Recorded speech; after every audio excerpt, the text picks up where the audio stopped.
Allô? Oui. Alors, écoutez, donc, nous allons...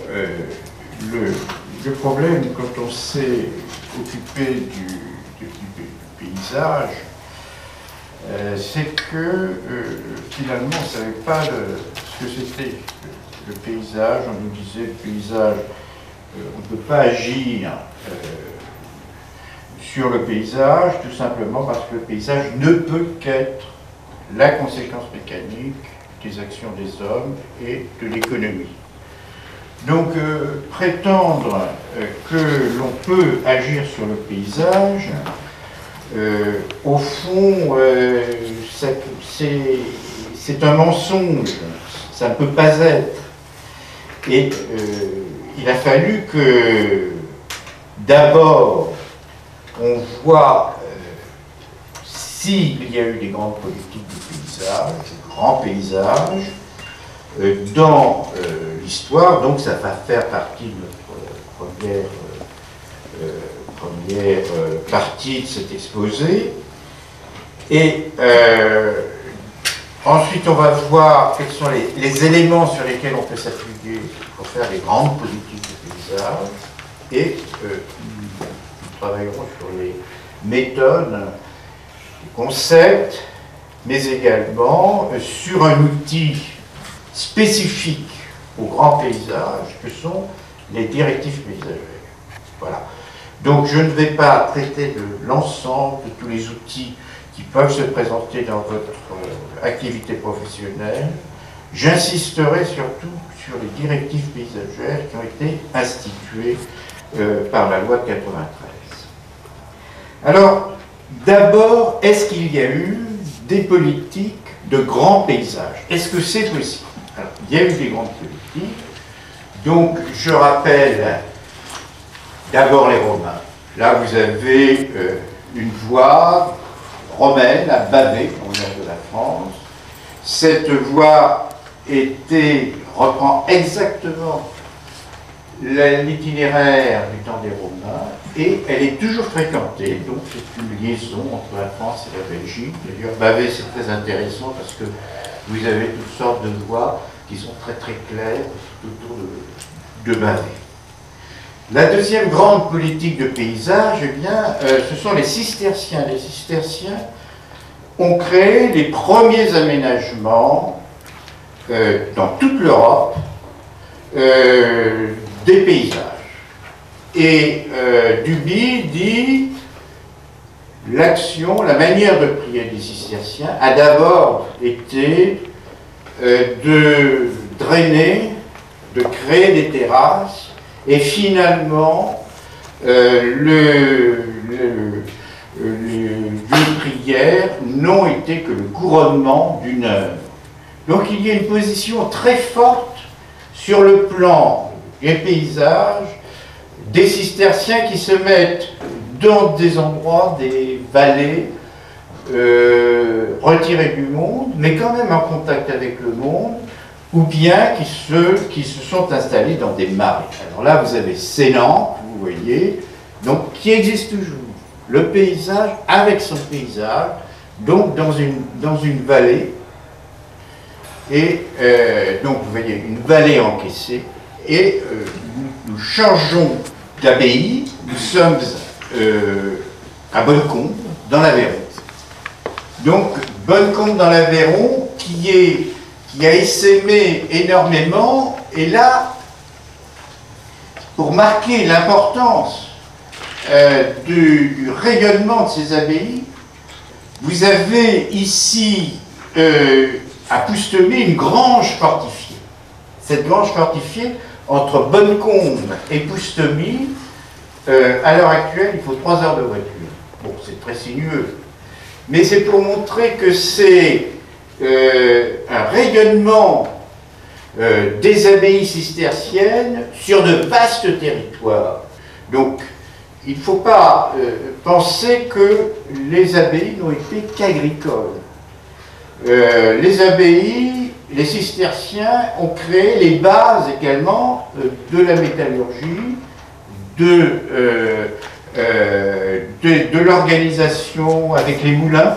Donc on voit ici tout ce que peut faire le Cistérien, c'est une gravure de l'époque.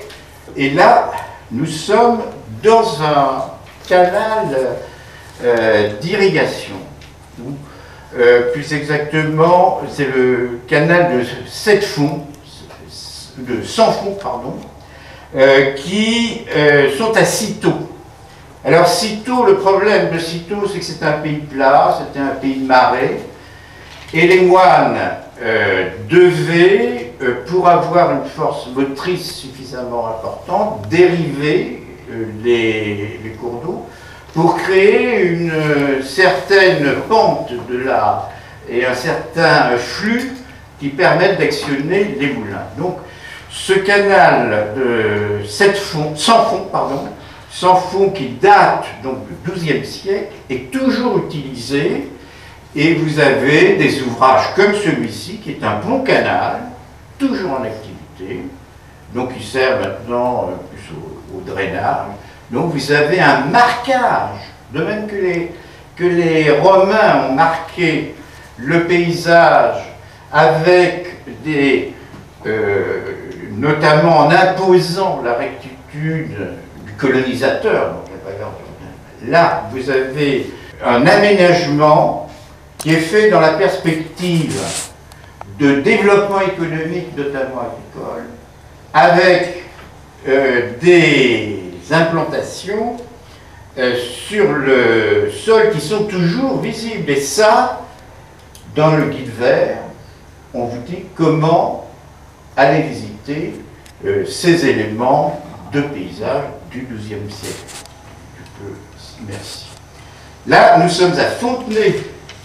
C'est très important, donc c'est toujours en Bourgogne. C'est ici qu'il y a les débuts de la métallurgie. C'est-à-dire que vous avez dans ce bâtiment à droite les premiers marteaux-pilons. Donc il y avait des mines de fer, pas très riches, mais enfin des mines de fer aux alentours. Et là vous avez un marteau-pilon. Et maintenant, on vient de reconstituer un marteau-pilon pour montrer comment ça fonctionne. Donc, si vous voulez associer aux politiques de grand paysage, vous avez toujours des valeurs qui sous-tendent ces politiques. Donc, on a vu les Romains, les valeurs de colonisateurs, qui imposent sa attitude militaire. Et là, c'est les valeurs des cisterciens, c'est de mettre en valeur le territoire pour nourrir les habitants.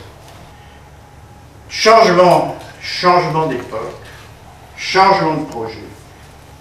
Nous sommes ici au XIVe siècle, en Italie, à Sienne. Là, nous sommes au palais communal de Sienne. Cette fresque et celle qui va suivre, donc c'est une fresque continue qui montre ce que doit être un gouvernement. Cette fresque n'est pas simplement un décor, c'est un programme politique. C'est-à-dire que dans un haut lieu de pouvoir, on a commandé une fresque.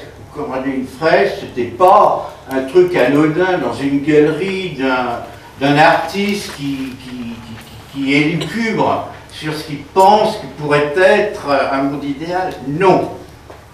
C'est dans un lieu de pouvoir, il y a une commande de pouvoir pour montrer la politique qu'on veut mener. Et la politique du gouvernement que l'on veut mener, vous avez dans la ville un mélange de toutes les sociétés, les nobles, les artisans, et dans la continuité, il y a rencontre de la ville et des paysans avec, au fond, avec ici, ici on voit mal, un pont en pierre, c'est-à-dire que pour la première fois, on faisait des aménagements pour l'agriculture. C'était pas simplement un pont bricolé en bois, non, c'était en pierre. Donc la volonté, le programme du gouvernement, c'était d'assurer un lien, un respect de l'agriculture par rapport à la ville, le mélange de toutes les strates de la société pour créer une société pacifique et dynamique. Ça, c'était un programme, c'était pas la réalité. La réalité, vous avez en face, dans la même pièce, ce qu'on appelait le mauvais gouvernement, c'est-à-dire des gens qui s'égorgent, et c'était la réalité. Donc on passait, si vous allez à Sienne, vous passez de la réalité, de la fresque du mauvais gouvernement, qui est d'ailleurs en très mauvais état, et de l'autre côté, vous avez le gouvernement, après du gouvernement, qui est un manifeste politique. Nous allons à Versailles. Donc ce qui est important dans Versailles, c'est que c'est un aménagement au niveau du territoire. Ce que l'on voit de Versailles, ce n'est que le petit parc. Le grand parc de Versailles allait jusqu'à Trappes. Et si vous avez d'ailleurs un ouvrage sur le grand parc de Versailles, on montre cela, il y avait des fermes qui existent toujours, et vous voyez entouré, donc c'était entouré d'un mur que l'on voit encore, pas en entier, mais que l'on voit, et qui avait 50 km de long, donc c'était presque, si vous voulez, l'équivalent d'un parc naturel régional. D'ailleurs, on parle de faire un parc naturel régional, cet endroit. Donc, ce qui était important dans l'esprit de Louis XIV, parce que là, on parle toujours de le nôtre, mais là aussi, c'était un acte politique, Versailles. C'est un acte politique parce que on englobait tout le paysage. Vous avez au milieu le château. Alors, le château, c'est intéressant, c'est que vous avez une partie Louis XIII du côté de la ville. Vous avez une partie toute classique, dans le sens de classique du XVIIe, du côté sud, du côté des jardins. Tout ça n'est pas fortuit. C'est que Louis XIV a voulu respecter ce qui avait été fait par ses ancêtres. Et à un moment donné, les architectes disaient, écoutez, on va moderniser tout ça, etc. Il s'est fichu en boule. Il a dit, non, non, non, je ne le veux pas, si vous me le détruisez, je le reconstruirai brique après brique. Donc il y avait une volonté d'assurer le passé, le présent et l'avenir, l'avenir du côté jardin, le passé du côté ville. Et le tracé du jardin et le tracé de ville est fait dans un même geste. Donc il y a une volonté d'assurer la jonction entre la ville et la campagne, la ville et le jardin. Et au milieu, il y a le roi qui est l'intermédiaire, enfin qui est celui par qui tout passait à l'époque, donc parce que c'était la conception de l'État, donc avec le jardin qui reprend, et au-delà de ce que l'on voit, vous aviez un vaste espace, donc qui allait jusqu'à Trappes, et qui était le Grand Parc. Le Grand Parc, on n'avait jamais fait, et je ne sais pas si on a fait quelque chose d'aussi important que ce projet paysager en Europe, c'est ce qui a sidéré l'ensemble des visiteurs.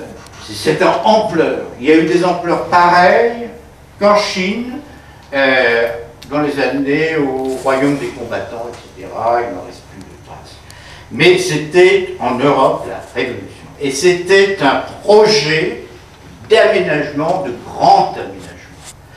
Et ce grand aménagement incluant donc ville, lieu de pouvoir, jardin, potager et campagne, c'était dans un même volonté politique, c'est un acte politique, voilà, d'aménagement du territoire. Là, nous ne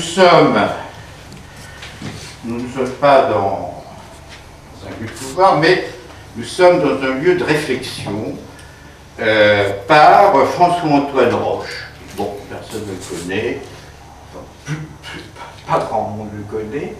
Donc c'était un révolutionnaire, enfin, c'était une personne qui a joué un rôle très important au moment de la Révolution, plus exactement, qui a proposé, qui était pauvre, et qui a proposé des solutions pour nourrir le peuple. Lui, il avait été pauvre, c'était un fils de savetier, il savait ce que c'était que la faim, et pour créer de la richesse, pour permettre aux gens de vivre, il a imaginé un projet qui était un projet écologique. Finalement, l'agriculture écologique. C'est-à-dire, il a dit attention, il faut replanter des arbres le long des rivières pour qu'il y ait des poissons. Il faut planter, il faut favoriser l'agriculture, il faut, là ça n'apparaît pas, mais il faut planter des autour des terrains. Son bouquin s'appelle Harmonie hydro-végétale et météorologique, il est né à l'époque, donc 1802, et dans une deuxième partie, il montre ce que peut donner ces idées, c'est-à-dire, vous voyez, donc alors maintenant, on avait planté des arbres sur le cliché précédent, maintenant, ben, il y a des poissons, c'est luxuriant, les personnes peuvent vivre, etc. Donc les arbres sont beaux, donc il avait beaucoup travaillé aussi pour replanter des arbres dans les montagnes. Il n'est pas connu à l'heure actuelle, mais à l'époque il était très connu. Et il a créé une première revue qui s'appelait la Revue européenne, donc qui était très en avance sur ce temps, qui a publié jusqu'en 1820. Et à mon avis, cette revue était à l'époque tout à fait distribuée dans les départements, préfectures. Et à mon avis, il a une influence au moment de la création de l'école de Nancy, l'école forestière de Nancy.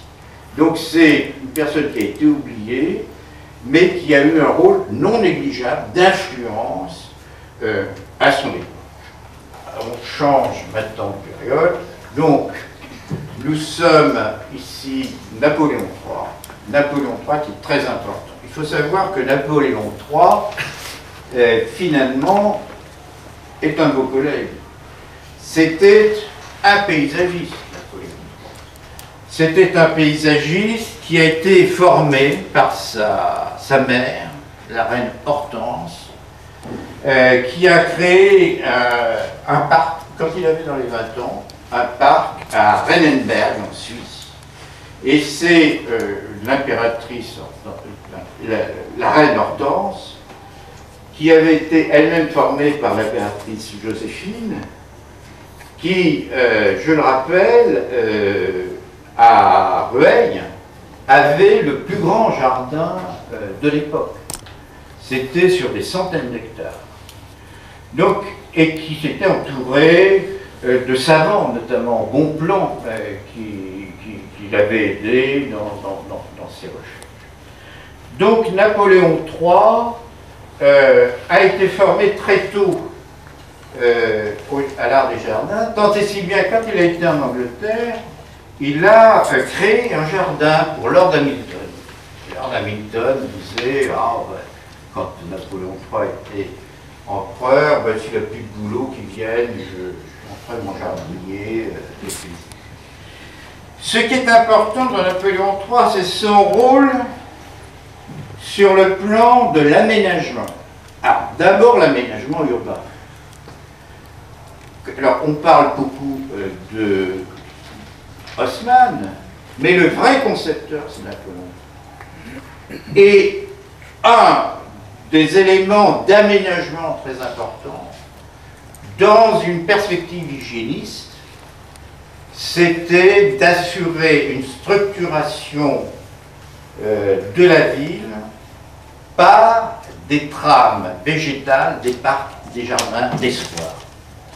Donc vous avez toute une politique d'urbanisme végétal, pour reprendre une expérience, qui date de Napoléon III.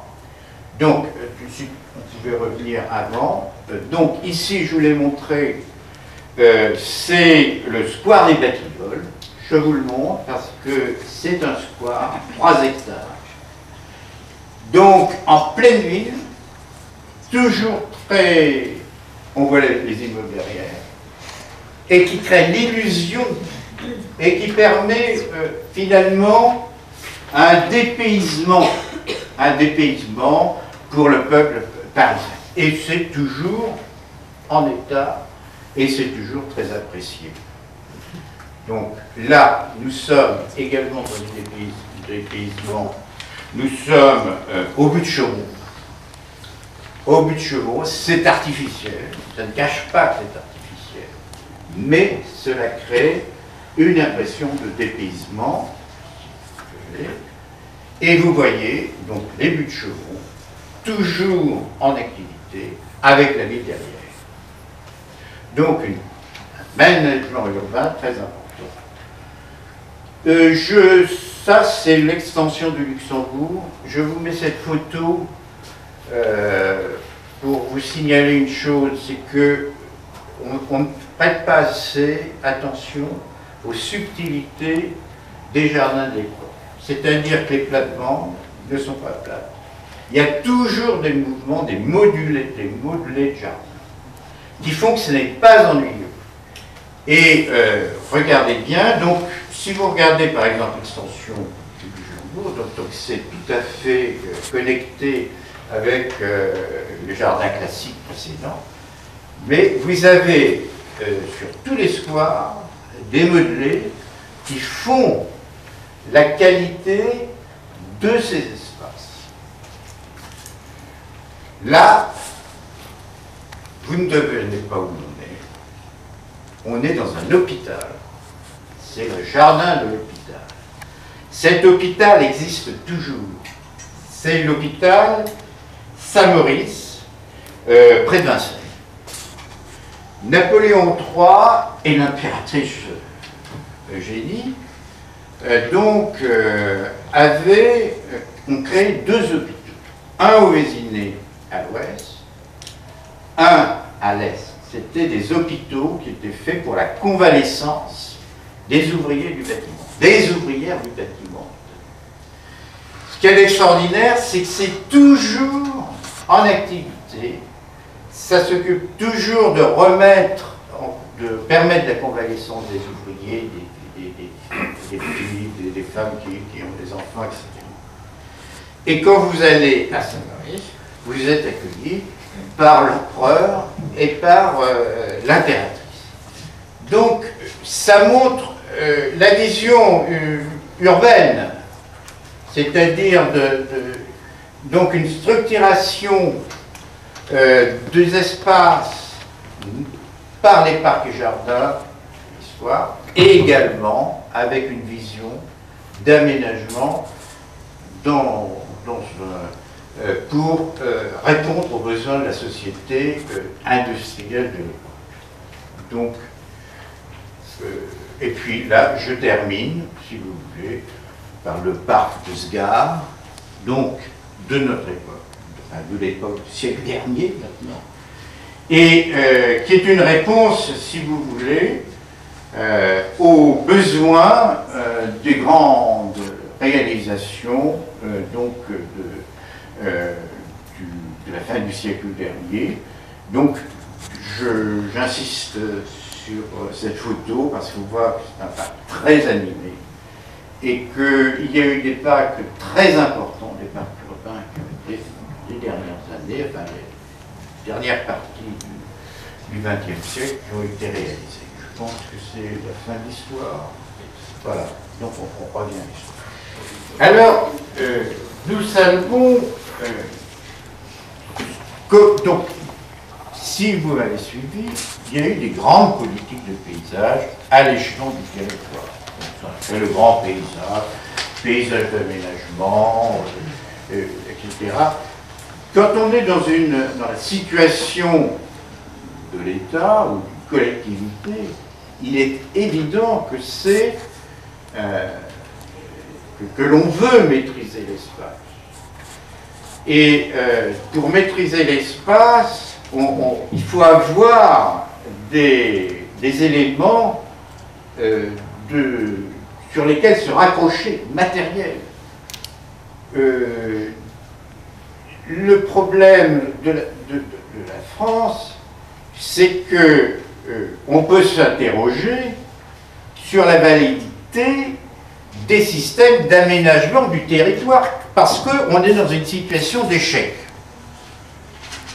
Les documents d'urbanisme qui sont fondés sur le droit au sol, qui ont été imaginés dans les années 67-68, font la preuve de leur échec.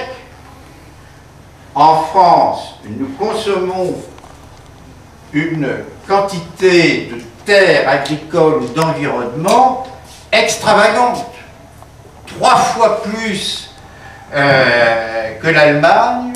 On dit qu'il y a un département qui disparaît dans les aménagements, les constructions, les infrastructures, tous les 7 ans. Je crois me souvenir, j'ai vu ça quelque part. Ça montre l'importance du problème. Vous avez les entrées de ville qui sont abominables, ça n'existe pas dans le pays alentour. Vous avez un mitage qui fait que les espaces non construits sont de plus en plus ridicules, les espaces agricoles sont grignotés, et puis, enfin, vous connaissez la prolifération des panneaux publicitaires, etc. Donc, nous sommes dans un état, dans un système d'échec, avec des choses lamentables qui se passent au bord des autoroutes, etc. Et lorsqu'en 1900, c'était Madame Royal qui était à l'époque, on a essayé de trouver une solution ou une nouvelle manière de prendre les choses qui ne tienne pas compte des problèmes administratifs, des raisonnements administratifs, mais qui permettent véritablement de régler les problèmes de paysage. Donc, cette loi sur le paysage, je reviendrai, qui est directive paysagère, repose techniquement sur les structures paysagères.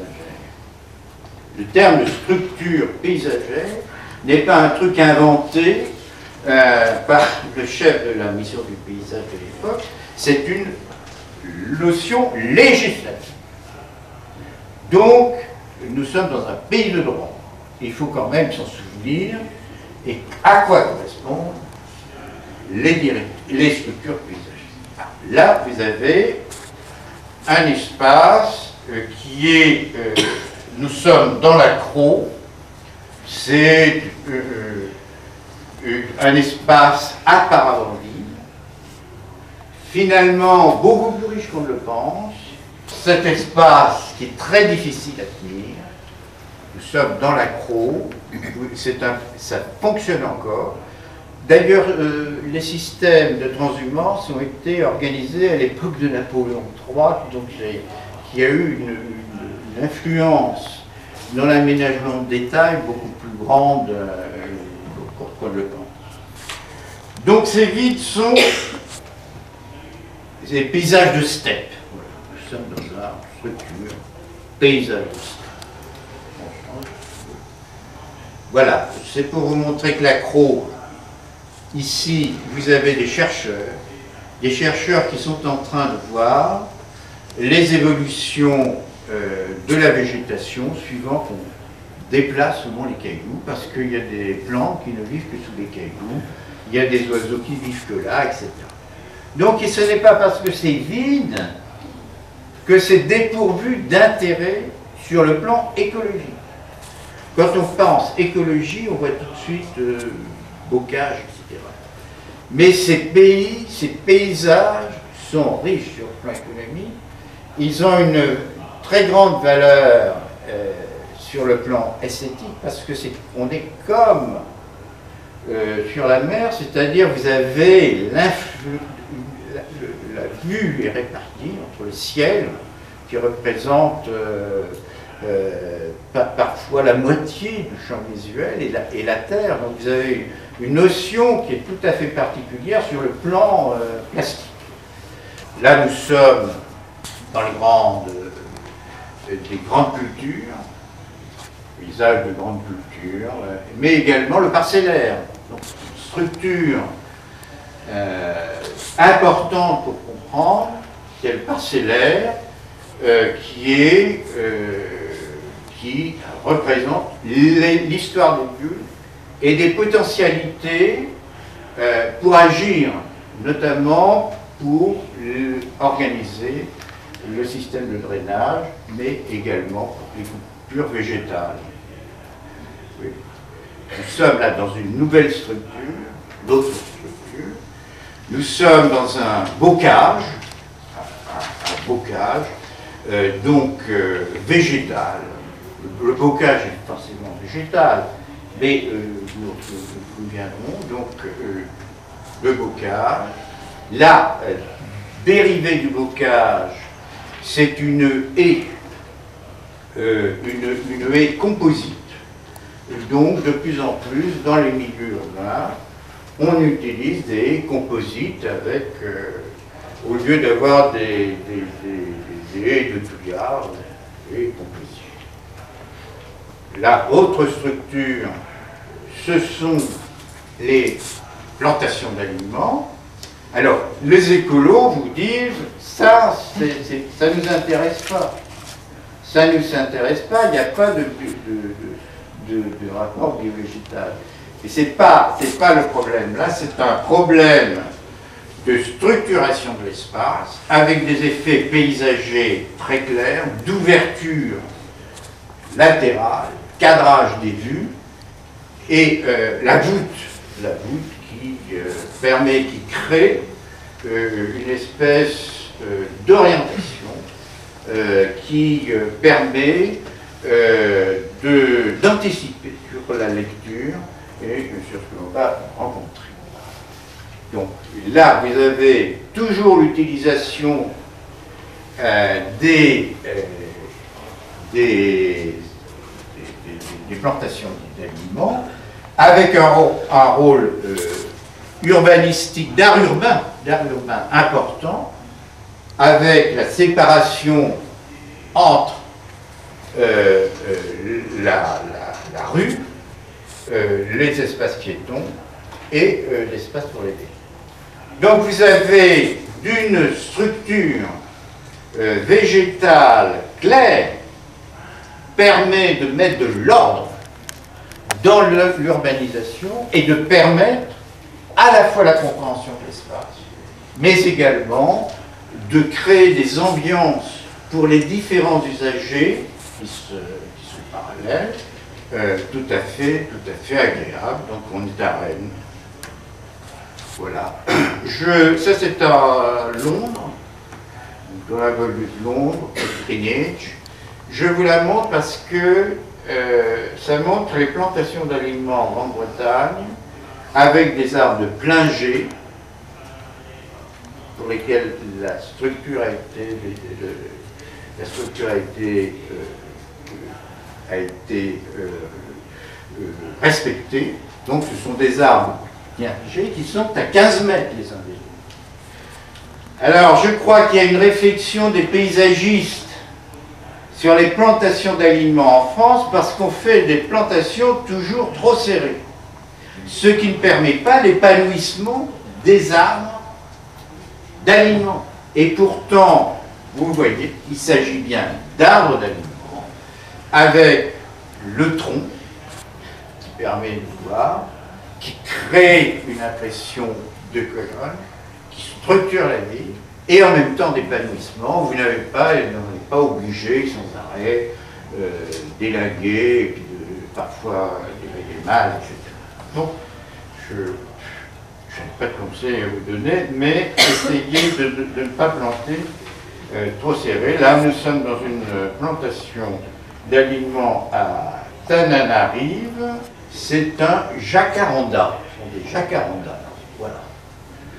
En général, je ne connais pas les noms des arbres, mais là, je l'ai noté. C'est très très beau. Très très beau. Voilà. Alors là, vous êtes dans un nouveau bocage. Excusez un petit peu la faute. Donc dans un bocage autrement autre que celui qu'on a vu, qui était un bocage, qui était un bocage avec des haies très importantes. Là, ce sont des haies taillées, qui marquent bien le paysage. C'est une épure. On voit ça, par exemple, quand on traverse le Morvan. Et puis, vous avez, moi, ce que j'appelle, enfin, un maillage lithique. Moi, j'appelle ça un bocage. Tout simplement parce que, évidemment, lithique et bocage, je vois étymologiquement, ça ne va pas. Mais n'empêche que ça entoure les parcelles, que ça crée des effets sur le vent, etc., que ça a la même épure sur le sol. Donc là on est en Grande-Bretagne. Là, vous avez tout un réseau, le passage entre les champs, entre les prés. Là, vous avez, ça c'est des encoches dans le mur pour permettre aux moutons de passer, mais pas d'autres de telle dimension. Donc tout ça, c'est très savant, hein, c'est très savant, et là-bas, ils disent, ça c'est 18e, c'est 18e, etc. Là, vous êtes dans un mur qui est historique, vous vous rendez compte, c'est l'histoire. Ici, vous êtes au mur de la Peste, qui est dans le Vaucluse, quand il y a eu la peste en 1721. Et ce mur était fait pour séparer, créer, matérialiser une frontière entre les États pontificaux et le royaume de France. Donc ce mur de la peste, existe toujours, donc aux environs de Carpentras. Et donc c'est un mur qui fait 30 km, c'est énorme. Donc la plupart du temps il est en mauvais état, mais il y a des associations qui le restaurent. C'est un mur grossier, hein, c'est pas quelque chose de... ça a été fait rapidement parce qu'il y avait la peste, et il fallait... alors de temps en temps on interdisait aux gens des États pontificaux, du royaume de France, d'aller dans les États pontificaux, puis quand la peste prenait de l'extension des États pontificaux, on interdisait les habitants des États pontificaux d'aller dans le royaume de France. Et alors là, vous aviez des troupes, vous aviez qui étaient là pour interdire l'accès, notamment aux marchands publics. Là, je vous indique le problème des clôtures. Ça, j'ai trouvé ça a été fait par un paysan, hein. C'est pas un truc d'intellectuel. Et donc, non mais, on est toujours en train de dire, oh là là, il y a plus qui... Là, ça a été fait, depuis ça a disparu, mais il a trouvé ça beau. Non mais c'est un vrai art, pourquoi est-ce que c'est beau? Expliquez-moi ça, c'est très difficile. Donc l'art, si vous voulez, l'art rural, c'est beau, c'est agréable, on ne sait pas pourquoi c'est beau. Voilà. Et donc il y a toute une réflexion plastique que les Anglais ont faite, surtout cet art. Et là, alors c'est beaucoup plus sophistiqué. Hein, c'est beaucoup plus sophistiqué. Là, les intellectuels s'en sont mêlés. C'est ce qu'on appelle un AA, qui a été une invention du XVIIIe. Et là, on est à Versailles. C'est le AA, on appelle ça au Souglou, qui entoure le hameau de la Reine. Hein, vous connaissez les AA? Non, les AA sont un système, parce que les jardins étaient toujours fermés. Et donc le AA, ça a permis d'étendre les vues sur l'ensemble de la campagne. Pour ça, on fait un fossé, donc une pente, un mur. Comme ça, les animaux ne peuvent pas aller sur le jardin d'agrément. Donc ça a été, dans l'art anglais, ça a été, au XVIIIe siècle, ça a été très très important. C'est ce qui a permis, dans les grandes propriétés, dans les grandes créations paysagères anglaises, d'avoir une ouverture de l'espace. Donc, de pouvoir associer à la beauté, à la qualité, au charme d'un jardin, la qualité, le charme de la campagne alentour. Voilà. Donc, bon, voilà. Alors, d'autres, ce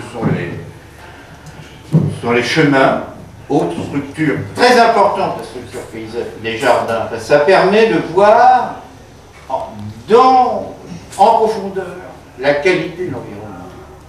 Très important. Et ça a été historiquement très important. Ensuite, vous avez 50 chercheurs qui ne travaillent que sur les jardins, qui travaillent uniquement sur les chemins, parce que les chemins ont été des lieux de passage très très fréquentés et qui ont eu un rôle historique important. Voilà. Là, c'est une calade. Vous savez ce que c'est une calade? C'est une calade au sens strict du terme. Ce sont des chemins empierrés avec des pierres de champ verticales. Donc c'est extrêmement solide. D'ailleurs, ça c'était des nationales. Donc vous aviez, ça résistait aux roues, etc. Donc les calades sont un système particulier de chemins qui ont des qualités plastiques et de solidité. C'est important sur le plan de l'hydraulique. Hein. Sur le plan de l'hydraulique, parce que, comme il n'y a pas 6 mois, quand l'eau d'égout ruisselle, d'abord elle est retenue par les pierres qui ne sont pas parfaitement plates, et comme il n'y a pas de ciment, il y a dans les interstices, l'eau peut entrer dans le sol. Là, l'autre, alors dans un autre système. Là, vous êtes sur une autre structure paysagère, c'est-à-dire des vallées. Alors, avec autour la ripisylve, c'est ce qui entoure, c'est ce que voulait d'ailleurs François-Antoine Roche qu'on plante autour de la rivière pour réguler l'eau, pour les poissons, pour etc. Et puis vous avez l'autre partie qui est maraîchère et l'autre partie des prairies, et puis enfin, plus loin, la forêt, les bois. Autre structure très importante sont les terrasses de culture. Là, vous avez des terrasses de culture avec les murs de soutènement. Les murs de soutènement en pierre sèche sont très importants, une mur de pierre sèche. Parce que la pierre sèche est un système qui retient l'eau tout en la laissant passer. C'est-à-dire que c'est drainant. Comme les pierres ne sont pas jointes, l'eau peut passer dans les interstices. Donc ça a pour effet de rendre les basculements beaucoup plus difficiles. Donc c'est un rôle très important. Les terrasses associées au mur de soutènement en pierre sèche sur le plan de la régulation hydraulique. Ça a un grand intérêt parce que ça permet de cultiver des terres qui sont en déclivité et ça permet des cultures de qualité, notamment la vigne à haute valeur ajoutée. Et ça permet aussi à l'heure actuelle ces terrains qui sont moins prisés, les terrains, plages, etc., à des jeunes agriculteurs de pouvoir créer une exploitation, sous réserve de bien choisir évidemment ceux qui va le producteur définir. Par exemple, vous en avez qui s'enrichissent énormément avec l'oignon doux. L'oignon doux, ça rapporte, vous ne pouvez pas imaginer. À chaque fois qu'on cite le chiffre, je peux me tromper d'un zéro. Bon, c'est pour ça que je ne suis pas de chiffres. Alors là, si vous voulez revenir, là vous voyez, ce sont des murs de soutènement qui tiennent le flanc de la montagne. Et ça, je propose qu'on utilise le terme de faille. Là, vous êtes dans le système de restanque au sens strict du mot. C'est-à-dire que ce n'est pas, on ne retient pas la terre, c'est un système de barrage, restanque ça veut dire barrage, toujours en pierre sèche. Ça, c'est une photo d'Espagne. Donc, c'est un barrage qui retient dans un talweg ou dans une petite rivière le limon et qui permet des cultures très élaborées. Donc, il y a dans les terrasses deux types de terrasses, hein, les restants et les failles. Hein. On peut utiliser les termes varient, mais enfin, il faut bien voir, quand on est dans un terrain, ce ne sont pas les mêmes choses, ni sur le plan hydraulique, ni sur le plan agronomique. Voilà, on revient donc à ma petite bergère, qui en plus fait des poèmes. J'aurais dû lui demander, je faire. Et donc, voilà, donc pour les structures paysagères. Voilà. Alors là, je vais insister sur un langage quand même du paysage d'aménagement, des concepts, on a dit, sur lesquels on peut se mettre d'accord. Là, je crois qu'il y a une notion qui est très importante, qui est bien expliquée par les Chinois. Donc c'est le paysage d'emprunt, c'est-à-dire que là nous sommes à Heidelberg. Le château doit sa qualité au paysage d'en face, qui n'est pas du tout lié sur le plan de la propriété. Le paysage d'emprunt, c'est un paysage qu'on utilise pour la création d'un espace par pointille, en utilisant le paysage qui est créé par lui. Et là, c'est le cas de Heidelberg, c'est-à-dire que le paysage d'emprunt, c'est la colline en face, vous en avez une colline derrière, etc. Les Allemands ont très bien respecté ça. Vous avez les Japonais qui respectent certains paysages d'emprunt, les sommets de montagne, ne touchent pas aux sommets de montagne. La co-visibilité est une notion qui traite ou qui provient de la même notion, le même esprit que le paysage d'emprunt. Oui, si tu veux. Voilà. Donc, du château, voilà ce que l'on voit. Vous démolissez cette forêt, cette colline, vous démolissez l'architecture du château. C'est-à-dire que démolir un paysage d'emprunt qui a été associé à la création d'un espace, d'une réalisation architecturale, vous faites violence à l'architecture et vous détruisez l'architecture. Donc voilà. Là, c'est la même chose. Vous êtes à Dôme en Dordogne. Vous mettez des lotissements abominables dans la plaine. De point de vue, il n'y a plus aucune raison d'être. Donc le paysage d'emprunt, les touristes empruntent le paysage aux agriculteurs, qui sont évidemment dans des propriétés tout à fait différentes.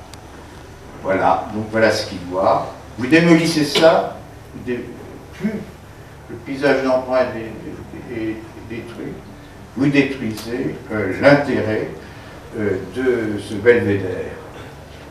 Là, vous êtes à Saint-Germain-en-Laye, donc qui est une grande création de nôtre, enfin, je ne sais pas là-dessus. Et voilà le paysage d'emprunt. Si on continue à faire des lotissements, comme on la voit au deuxième plan, là, si on détruit pour faire des lotissements cela, la terrasse de Saint-Germain n'a plus aucun intérêt. Plus aucun intérêt. Par contre, vous avez au loin, là on va voir, attrape-regard, la notion d'attrape-regard, la défense, si tu veux revenir, la défense, pas, quand tu fais un peu plus beau, un rôle d'attrape-regard, là tu reviens, comme cette statue de la Vierge dans l'Aveyron, qui est un point focal sur lesquels qui accroche le repas. Donc vous avez ça, vous avez le Mont Saint-Michel, donc il y aurait d'autres choses à dire, mais enfin j'insiste pour le traitement du grand paysage, de ces points focaux, ces attrape-regards qui jalonnent un espace, lui permettent de se repérer et qui créent des profondeurs, qui créent des éléments où on ne s'ennuie pas. Voilà. Là, vous avez d'autres attrape-regards, bon, ce sont les éoliennes. Donc, ça, c'est toujours dans l'Aveyron. Donc, on peut dire ce que l'on veut, mais les éoliennes jouent le rôle d'attrape-regard. Et là, c'est la notion de vide. De vide. Là, vous êtes à l'esplanade des éléphants encore. Donc, c'est l'importance culturelle du vide. En France, dès qu'on a un vide, on veut le remplir. Alors que dans certains pays, comme le Cambodge, le vide avait une valeur en elle-même pour laisser l'expansion, parce que ça peut être tous les rêves, le lieu des rêves, le lieu des respirations, etc. Vous avez toujours encore, ça c'est devant le temple principal, et donc vous avez toute une esplanade, mais ça n'a pas été créé récemment, ça date de siècles, et dans la conception, le vide était prévu. Et de même, là vous êtes en plein centre de Tokyo, c'est le vide absolu. Vous avez là le rempart que l'on voit, c'est le palais de l'empereur. Le palais de l'empereur, bon, il n'y a pas quand même énormément de monde, qui est entouré d'une énorme esplanade, toute vide, et au-delà, vous avez la ville avec son mouvement, etc. C'est-à-dire qu'un des pays les plus industrialisés du monde, qui vraiment sur le plan économique ne font pas de cadeaux, conserve le vide comme une valeur fondamentale de la vie. Voilà. Je change de sujet, donc voilà. Je suis peut-être un peu emporté. Mais enfin, que voulez-vous? Je continue. Alors, nous sommes ici, alors, dans la loi paysage, on va retrouver la loi 93, la loi paysage, qui est une loi très courte. C'est une loi très courte qui a eu l'avantage de mettre dans la législation la notion de paysage, la notion de structure paysagère, et qui est un changement radical. Moi, je m'étonne que les commentateurs n'aient pas vu le changement radical. C'est-à-dire qu'au lieu de traiter des problèmes liés au sol, on traite directement les éléments de paysage, c'est-à-dire les structures, c'est-à-dire les éléments agricoles, c'est-à-dire qu'on ne passe pas par le droit au sol et par la bureaucratie, on veut mettre en œuvre un projet de paysage. Un projet de paysage qui dépasse les structures administratives, qui peut même dépasser les pays, qui dépasse les régions et qui dépasse les régions. Alors, il faut savoir, donc, cette loi paysage a eu du mal, parce que finalement, c'était un retour à la présence de l'État. Alors, il y a eu des périodes. J'étais évidemment, en tant que la mission de paysage, derrière le ministre, pendant qu'il y avait des discussions. Donc, il y avait eu des empoignades. Et les élus locaux disaient non, la décentralisation, que nous, on est capable, aussi bien que vous, aussi bien que l'État, de gérer. Et alors, Mme Royal disait, écoutez, vous viendrez avec moi dans la même voiture et vous irez voir un petit peu comment vous gérez, dès qu'on sort de l'autoroute, un petit peu ce que ça donne. Donc, il y a eu une empoignade très forte. Donc, de cette empoignade, il y a eu aussi donc des compromis. À un moment donné, même les groupes socialistes voulaient voter contre. Donc, il y a eu une très grande tension à travers ça. Mais enfin, l'idée que l'on avait, c'était qu'il fallait traiter des problèmes de paysage en tenant compte des réalités du paysage et de ce que l'on vit. Comme les notions les élus ont voulu multiplier les concertations, etc., donc c'était devenu très difficile à gérer. Moi je me disais, bon, bah, c'est comme ça arrive, on a créé une usine à gaz et on ne sortira pas de directives paysagères, et il y en a 2 qui sont sorties.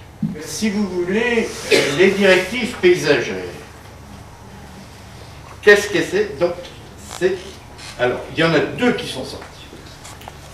Les Alpilles, que vous voyez là, et le Mont Salève. Donc, les Alpilles, là vous dites, bon, eh bien, vous avez déjà l'effet de la directive paysagère. Parce que les directives paysagères sont des instruments de projet de paysage, de valeur juridique très grande. Elles sont décidées après, en Conseil d'État. C'est-à-dire que ce que vous verrez, vous pouvez vous apporter, je dirais, ce sont les directives s'imposent. Ils s'imposent à tous les documents, à toutes les autorisations. Donc cette force est très importante si on veut assurer dans la durée la gestion d'un grand paysage. Et si vous voulez, déjà, cette vue, la directive n'existerait plus. C'est-à-dire que le maire vous a dit, vous voyez à tel endroit, une construction était prévue et je ne pouvais pas m'y opposer. Le fait qu'il y ait eu la directive a permis de sauvegarder cet espace. Elle a permis aussi de sauvegarder le chemin de terre, parce que les directives traitent des problèmes concrets, donc la largeur des routes, des terrains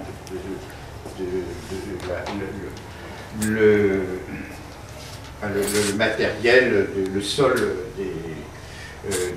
des voies des chemins et des routes. Oui. Là, c'est la même chose, avec des recommandations, évidemment, sur les plantations, en demandant qu'on respecte les plantations. Là aussi, petit miracle, la route n'a pas été élargie. Les DDE ne peuvent pas élargir la route. donc de bouleverser un paysage très, très subtil, très complexe. Et aussi, il faut conserver ces pierres qui existent traditionnellement. Voilà, donc largeur de route, les pierres, donc les vues, les vides, les vues, le paysage. Non. Voilà, donc on a terminé. Donc c'était pour vous montrer donc, aux Alpilles, directive paysagère des Alpilles. Donc c'est une... Et vous avez le Mont Salève. Et le Mont Salève, qui est une montagne au-dessus de Genève, et la directive a été élaborée avec les Suisses. Donc pour vous montrer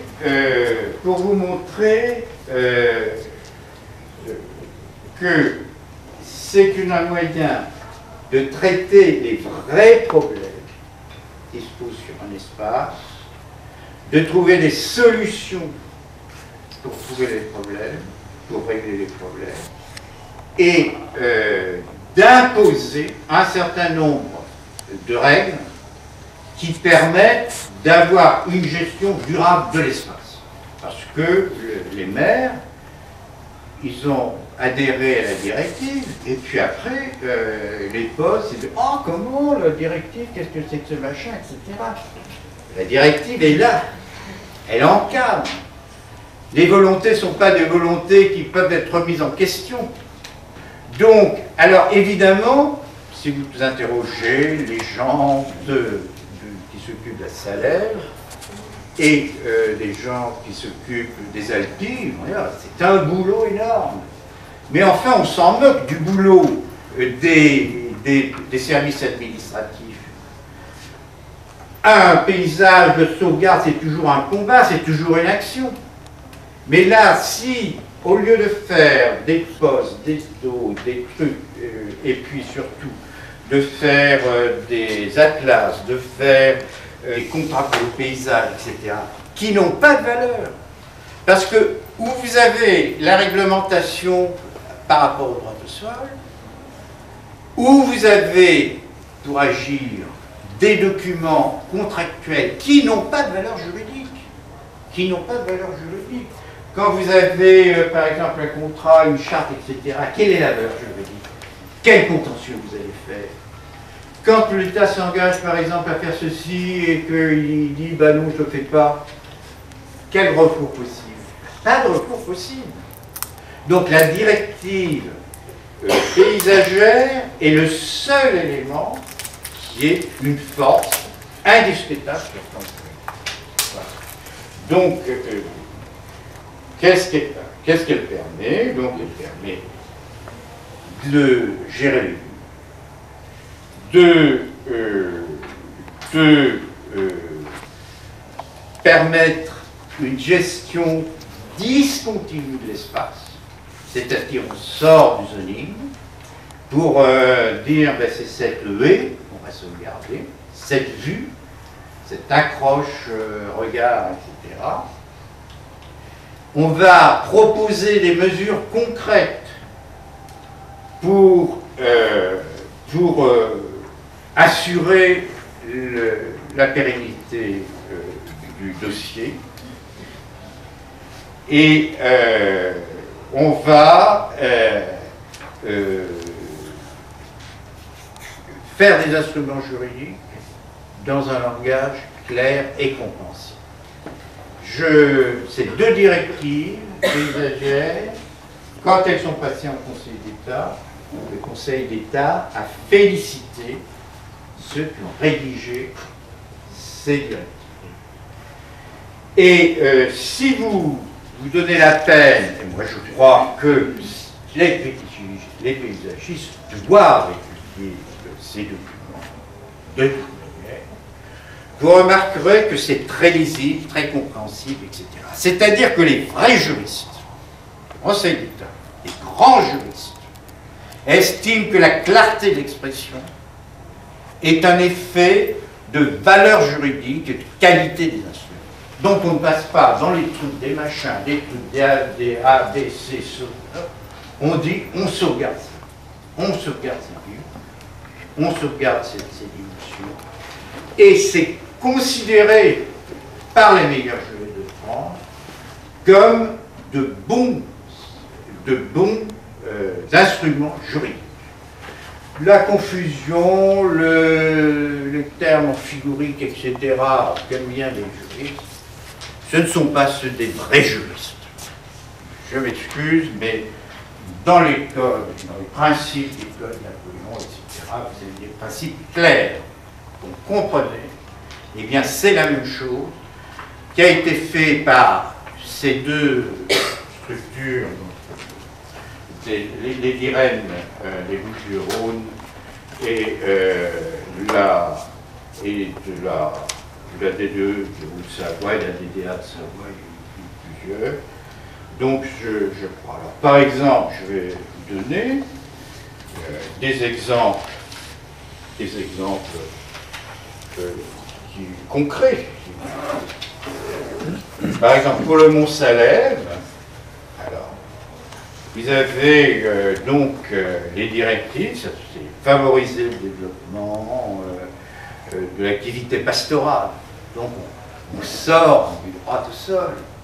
Donc sur des actions positives sur l'espace.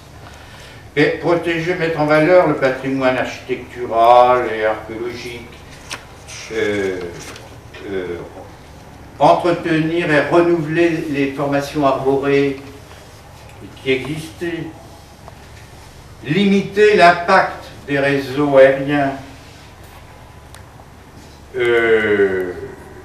Maintenir l'ambiance des espaces africains au premier plan des perceptions, en particulier pour la perception de la montagne, etc. Donc des choses extrêmement concrètes, comme ces recommandations de façon avec des éléments problématiques, les axes de perception, etc., avec localisation, les outils et les moyens, études paysagères détaillées, ZPPEP, etc., acteurs, et puis il y a parfois des recommandations pour la formation, etc. Donc ça c'est pour la salaire, et vous avez la même chose pour les appuis. Alors, principal, aider l'agriculture à pérenniser les cultures locales, encourager la valorisation des produits, encourager, donc il y a des aspects économiques qui sont liés. La directive, c'est pas gna, on interdit, etc. Donc il y a des dispositions positives d'action sur les territoires. Voilà. Eh bien, merci à Jean-Claude Cabanel.